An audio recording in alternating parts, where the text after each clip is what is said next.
be asking yourself, why am I smashing this guitar and what did it ever do to me? We will resume smashing, but in order to answer those questions, we're gonna have to back this up.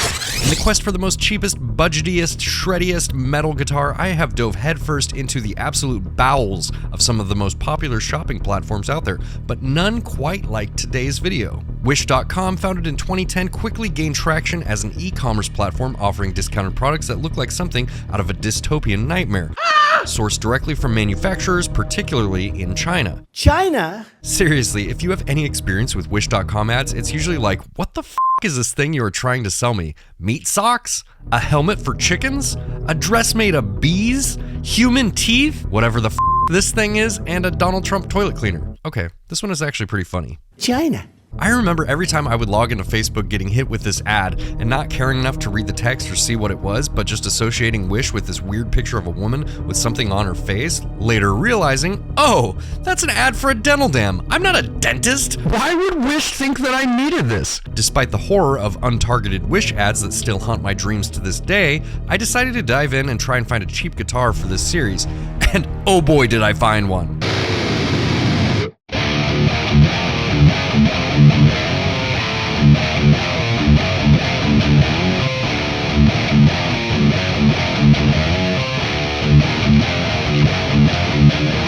What's up, everybody? I have this box here from Wish. I think it's a guitar inside. It is a very, very lightweight box. So, you know, I would not be surprised if there was like not quite a guitar inside, maybe a guitar-shaped thing. I'm trying to say my expectations are very, very low for this. Now, this guitar was less than $100. It's like $65, $70, I don't remember exactly. So again, expectations, very, very low for this video. Are we gonna be surprised? Maybe. Who knows? We might be. I don't know if you guys have noticed, but I have an unboxing table for this video, which leads me into today's sponsor, Flexispot. Flexispot is your go-to for ergonomic office products. They even sell recliners and sofas, so that's fun. In all seriousness, about 15 years ago, I took a job that required sitting at a desk and mindlessly entering data into Excel sheets for hours on end. I started developing severe pain in my lower back from my sacroiliac joint all the way through my sciatic nerve. It made it impossible to enjoy the things I liked outside of work, like playing guitar and recording music. I had a family member who knew a lot about ergonomic office products, and I ended up with a standing desk. Within a week, I no longer had back pain, and I had actually lost a few pounds unintentionally.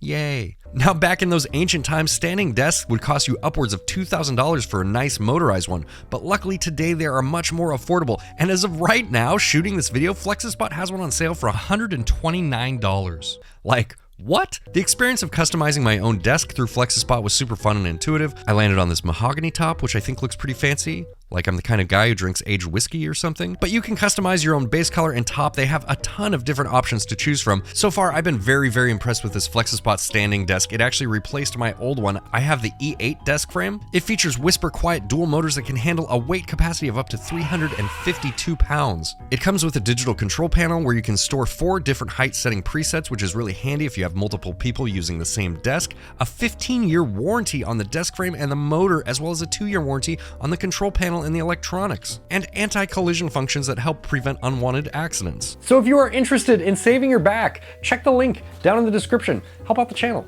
I appreciate it. Okay, back to unboxing. Let's get this guy opened up here. There's not very much tape on this thing. Oh, all right, there's already styrofoam everywhere. It's a big pet peeve of mine, but this thing is in here so tight. Okay, there's a guitar, and we got a, I don't know, is this a gig bag? I think this is a gig bag. Unfold that here in a second. We'll take the other things. Looks like we got a whammy bar, some Allen wrenches, an instrument cable, and a plectrum, or guitar pick. Let's get this very, very carefully as to not blow styrofoam all over my room. Let's get this thing back on here. Okay. Wow. It is an actual guitar shape. This bag has seen, it's like ripped in half. Ooh, I'm kind of seeing there. This bag has seen better days. I don't know if I need to even. It smells very strongly of like paint thinner or something. I don't know. But ooh, it's actually not. It actually doesn't look that bad. Let's see if I can get this. It's like 2 halves of a bag. Just gotta do your best, you know. All right. So, look at that. Look at that. it's not that bad, to be honest with you. It is very, very lightweight. Now, I don't know what this thing is made out of, but we should probably read some specs, huh? This unbranded 𝗦𝗏𝗏𝗏 guitar features 24 frets, a nut width of 42 millimeters, a scale length of 25.5 inches. It has a humbucker single coil humbucker pickup configuration, a 5-way switch, 1 volume knob, and 1 tone knob, a Strat style tremolo bridge. The body material is made out of basswood, the fingerboard material is made out of rosewood, and the neck type is maple. And it comes in at a whopping 6.28 pounds, which I don't really believe. So this is legitimately a gig bag. We unfold it here, but this gig bag is essentially a tarp. There's no padding in this gig bag at all. It's just a tarp. Again, $72. Like, what are you gonna, I mean, surprised it comes with anything, that price. And then we do have the whammy bar here. Let's put the whammy bar in and see if this breaks the guitar. Let me try and do this.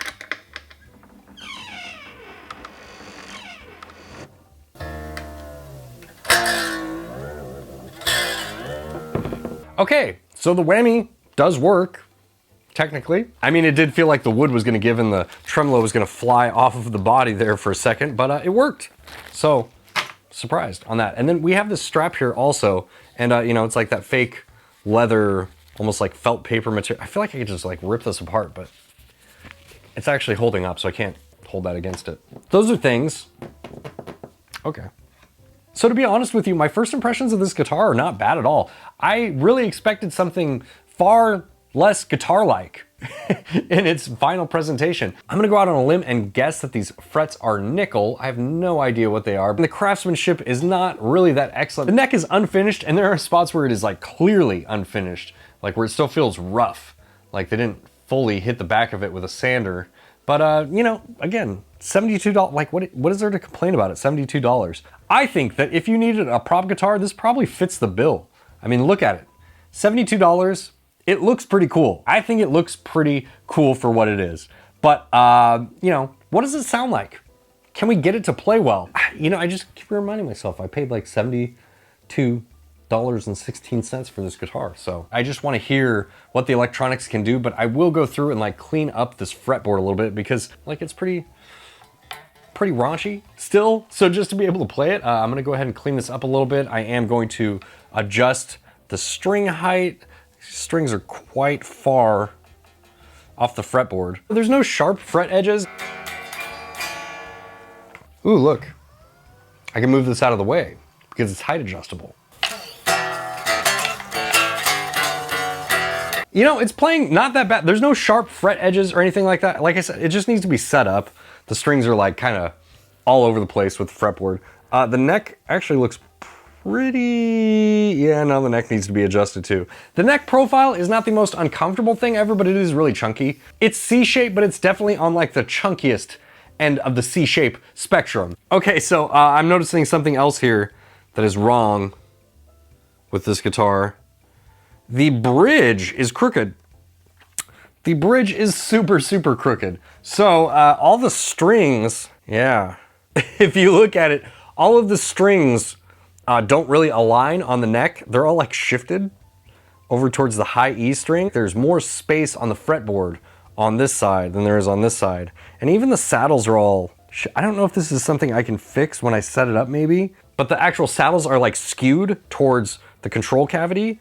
And then this pickup down here is actually crooked. I don't know if you can see this on that camera there, but it's definitely crooked. So let's see if we can address these things, sort of fix it up. We'll see if we can get it to stay in tune and yeah, do some chugs.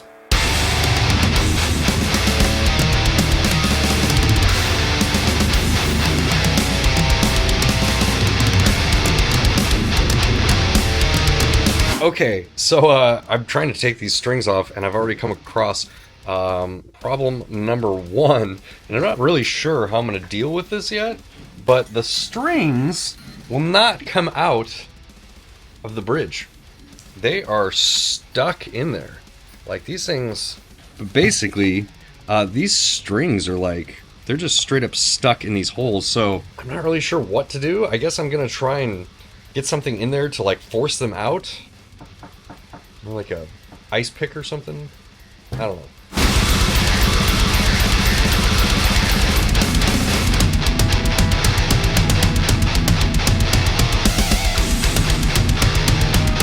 Okay, I was actually able to get these strings out, and what happened here is I took the bridge off, and then I got like a really small Allen wrench, and I just inserted it this way into the little string cavity there, and then just smacked it really hard and pushed with quite a bit of force to get these strings up.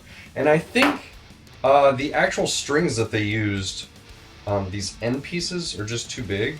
So to like give you an idea of comparison here. So to try to give you an idea here for frame of reference, this silver end is the one that was in the guitar, and then this gold or like copper, whatever, is what are on these Ernie Ball strings. And you can see that this silver one is just quite a bit beefier, it's more square, and maybe that's why it got stuck in there. I'm not really sure, but I'm just glad to have these things out.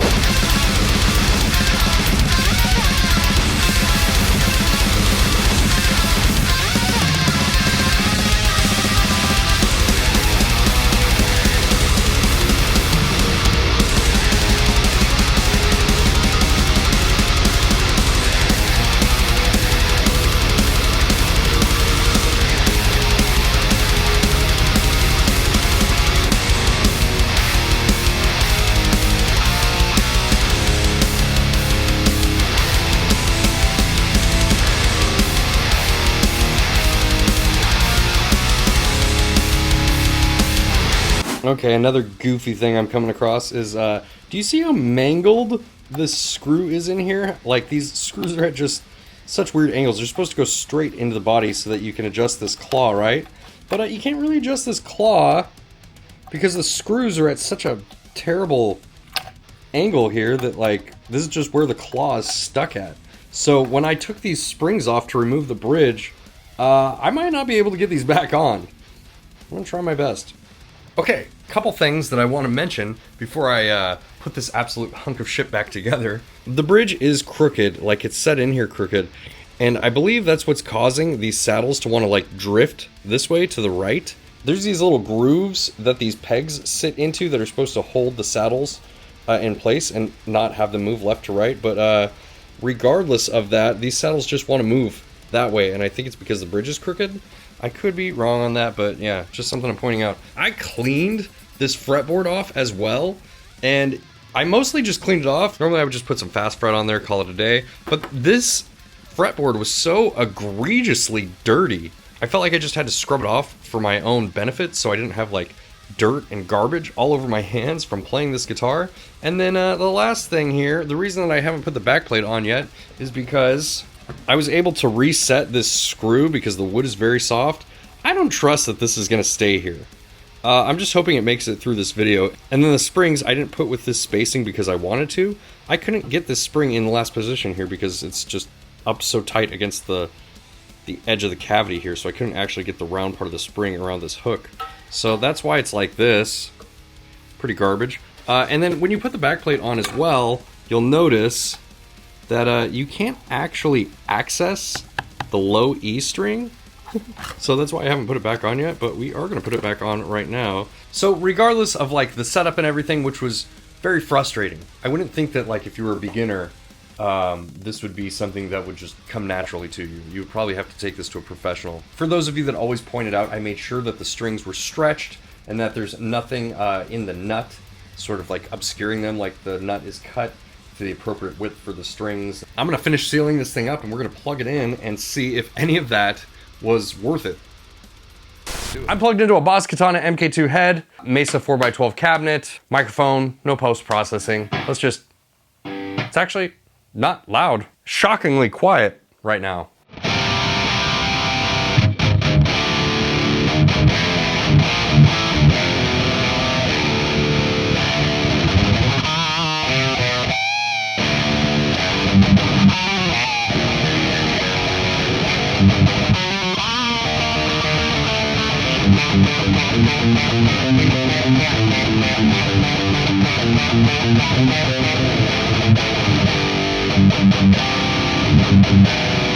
I am amazed right now. I have no words. It is not the most comfortable thing to play. The neck is quite baseball batish. I do have a noise gate on right now. Let's see if... Okay, here's no noise gate. It's not noisy. Surprisingly, it's not a noisy guitar at all.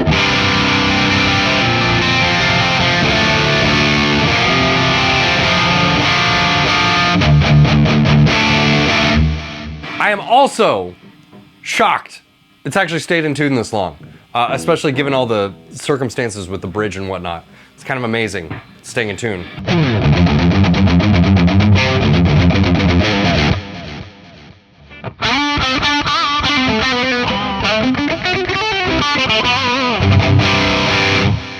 Like I said, the neck is a bit like chunky in size.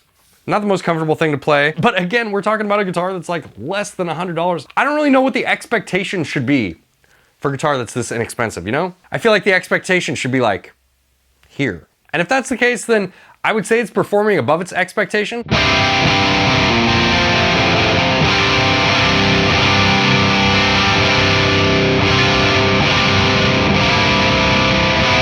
Now, I had to do quite a bit of work to get the action this low on this guitar. And I don't think that I can get it much lower. Like, it definitely frets out a little bit. And what fretting out is, if you're not aware of terminology, what fretting out is when you press or you like fret a note and it's just muted, like there's no actual note that comes out, just not like peh. And I would say that that is because this neck is warped. Probably impossible to see on camera. But if you were to look down this neck, you would look at this neck and you would see it kind of roll off that way. Like it bows a little bit, which is fine. I can deal with a little bit of bow in the neck, but it kind of goes like this. It's kind of like wavy, and then it rolls off that way. And also, one of the bridges just stripped when I was adjusting it. That was all that I could adjust that string.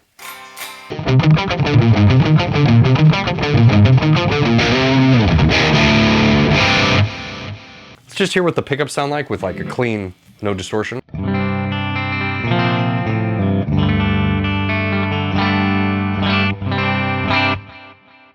It sounds pretty decent too.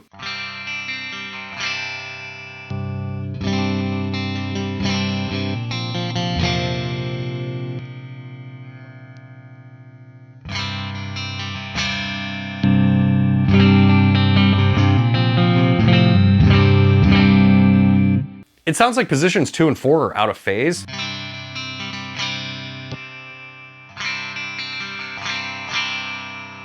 Maybe that's the thing you like, I don't know, but you know, just is what it is. Let's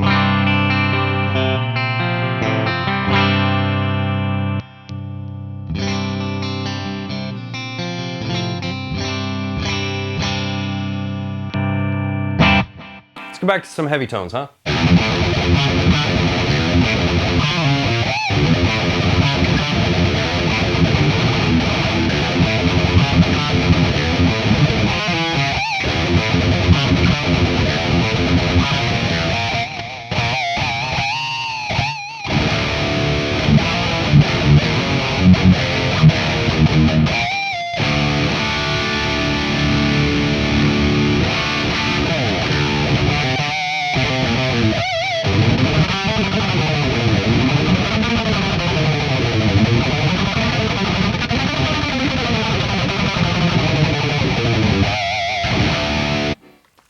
I'm shocked, man. Wish is legit, I guess. Out of all of the ads that you see on Wish, all of the monstrosities that you see on there, and not only that, but like setting this guitar up, unboxing it, I have zero hope that this guitar was even going to play properly. I just thought that this was going to be a novelty instrument, and I mean, look at it. Does anything that looks like this strike you as something you should take seriously?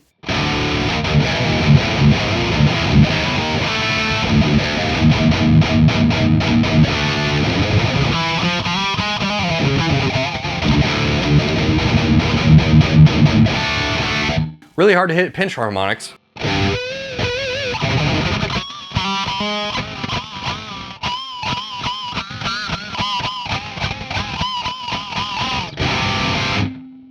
Does that matter? I don't know.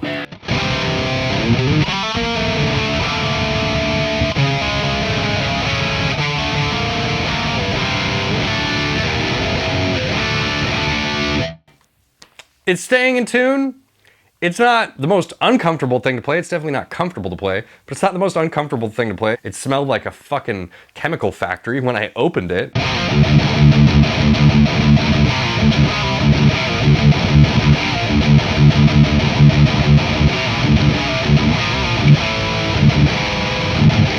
Yeah, the gate is cutting this off a little bit too much though, so let's go back to this one.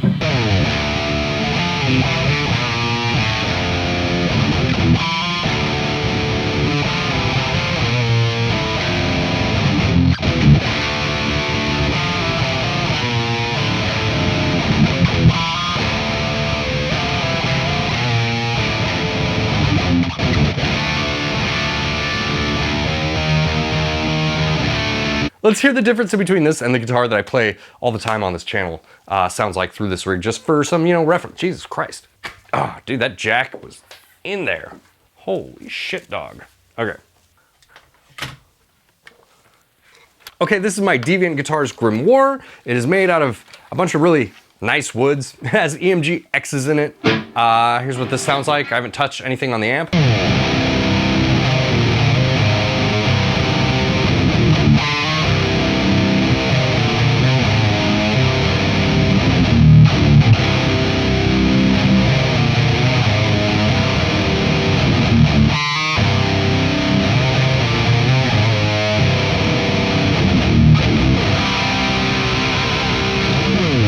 Okay, obviously this guitar sounds a lot fuller, a lot thicker. Not only does that have to do with the pickups in it, but a lot of it has to do with the build quality, the materials, the craftsmanship, all that good stuff. Clearly, it's a lot more comfortable to play as well, despite, the kind of crazy shape. Now this guitar is like 20 times more expensive than the other guitar, but I just wanted to give something here as a frame of reference for what this rig would sound like with a guitar that you guys have probably heard on this channel before. Let's go back to the 𝗦𝗍𝗃 guitar.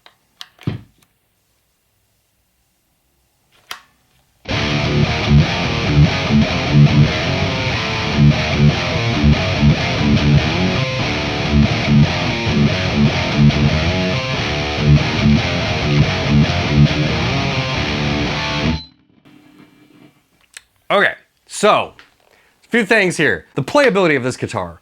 It's fine. It's not my preference, but it is playable. There's nothing sharp here. There was a while back where I bought a guitar from Amazon.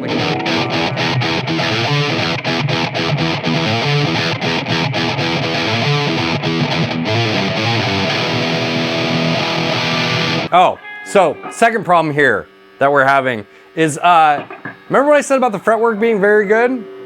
Well, the actual frets themselves are good, but if you saw, my string just got pinched underneath one of them because these frets aren't actually like set in the neck very well. There are several frets. And that guitar, despite being much more expensive and having better specs, was literally unplayable because the frets were so high off the fretboard, it would catch the E string. To me, that's unplayable. You know what I mean? That's an unplayable guitar. This isn't unplayable. It's not comfortable to play. That guitar actually played better. If it didn't have that one horrible flaw, it would have been a much better guitar, but it did. It was horribly flawed. Now, build quality. Again, pretty low here. You guys saw the whole bridge debacle and like the fact that like the bridge is crooked and the saddles won't straighten. Like this is just, you get what you pay for. I don't know how else to describe it than that. You definitely get what you pay for in that department. But it's holding tuning. Okay. If you know what you're doing or you can take it to someone, you can get it to hold tuning. You can get it to be playable. Now, with all of that said, would I recommend it to anyone? No, absolutely not. You deserve better than this. I don't know you, I don't know your budget, but I know that if you just have some patience, you could buy a much better guitar than this for not much more money. I actually have a video of a guitar that is very, very budget friendly that sort of blew me away for that price point coming on the channel very, very soon. So make sure that you are subscribed and that you have your bell notifications on or whatever. Pay attention for when that video comes out. I just think that if you're shopping for a guitar and you want to spend less than $100, it's not enough money. It's not enough money to get a decent instrument that you're going to want to play. Now, there is one variable that I need to test, and I might be able to suggest this to you based on this variable, but that's the smashability. Like, how well does this guitar smash? Because, if you needed to smash a guitar for a music video or something like that, and you didn't have a huge budget, this might be the guitar for you to do that with. So let's test that out.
So as you can see, the 𝗦𝗡𝗏 guitar is an extremely smashable guitar. I hope you guys enjoyed this video. If you did, make sure to hit the like button. If you like what I do here on this channel, consider subscribing. If you really like what I do, join us over on Patreon. There's more information on that down in the description below. I'll see you guys in the next one. Bye.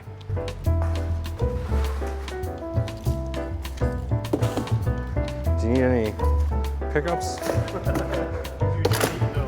There's nothing. Really good pickups. Nothing solid.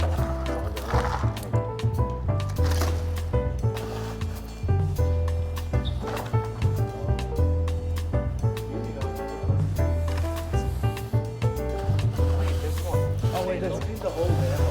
Yeah, let's do it. Perfect. They'd appreciate that.